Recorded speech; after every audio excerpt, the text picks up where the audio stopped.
Eh bien les amis, on va parler du dernier volet de la trilogie Spider-Man No Way Home.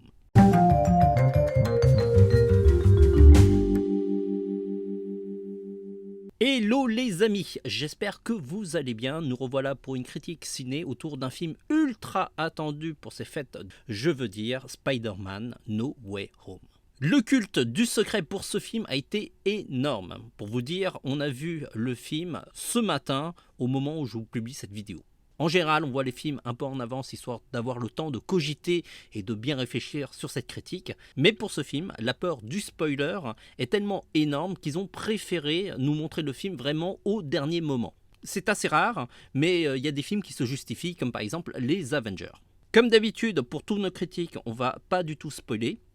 Si vous voulez la version courte, allez voir le film, il est vraiment très bon.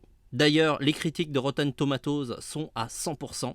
Et si vous voulez un peu plus de développement, restez encore dans la vidéo, on vous en parle. Côté pitch du film, ça fait suite aux événements de Spider-Man 2, Far From Home, où en fait Mysterio a dévoilé l'identité de Spider-Man au monde entier, qui est Peter Parker.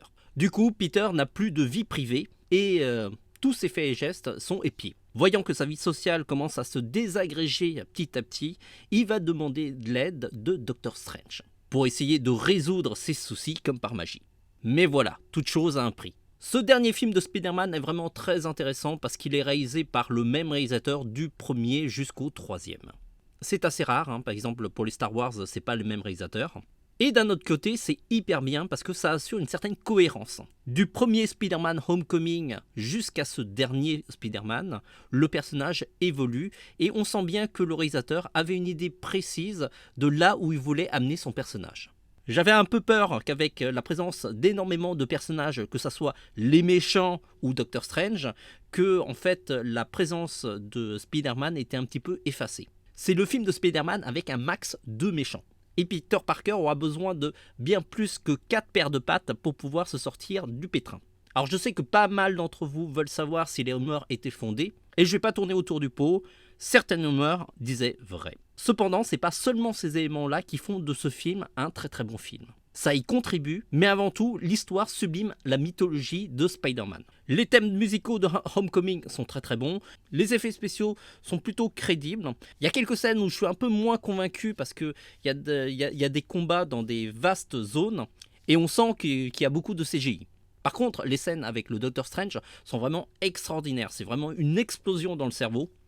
Sans vous parler du final, j'aimerais vous dire que la fin ne plaira peut-être pas à tout le monde. Elle va pas satisfaire tous les fans. En tout cas, je la trouve très intéressante. Lorsque vous allez avoir le film, n'hésitez pas à revenir sur cette vidéo pour nous dire ce que vous en pensez du final. Essayez juste de donner vos impressions sans détailler le final, histoire de ne pas spoiler tous ceux qui vont lire ces commentaires. Et éventuellement, tous ceux qui ne veulent pas être spoilés au niveau du film, franchement, ne lisez pas les commentaires qui se trouvent en dessous de la vidéo.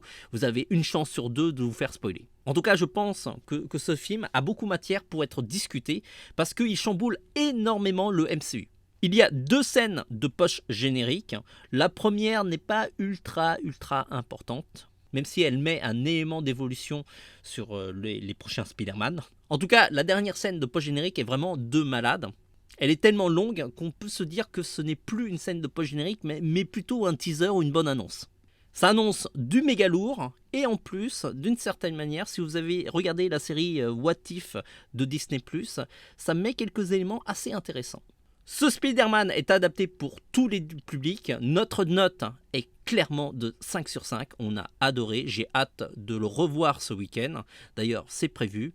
Franchement, si vous voulez pas être spoilé, faut aller voir le film au plus vite. J'ai demandé à tous mes copains d'aller le voir au plus vite pour qu'on puisse en discuter et débattre. Si cette vidéo vous a plu, n'hésitez pas à nous encourager en mettant un pouce vers le haut. Vous pouvez aussi nous décourager avec un pouce vers le bas, même si on préfère plus les pouces vers le haut. Et si vous ne voulez pas rater nos prochaines critiques ou le prochain tuto de dessin, abonnez-vous à notre chaîne. On sera heureux de vous compter parmi nous. Sur ce les amis, on se dit à très vite et foncez aller voir Spider-Man No Way Home. Pour moi, c'est la meilleure trilogie de Spider-Man à ce jour.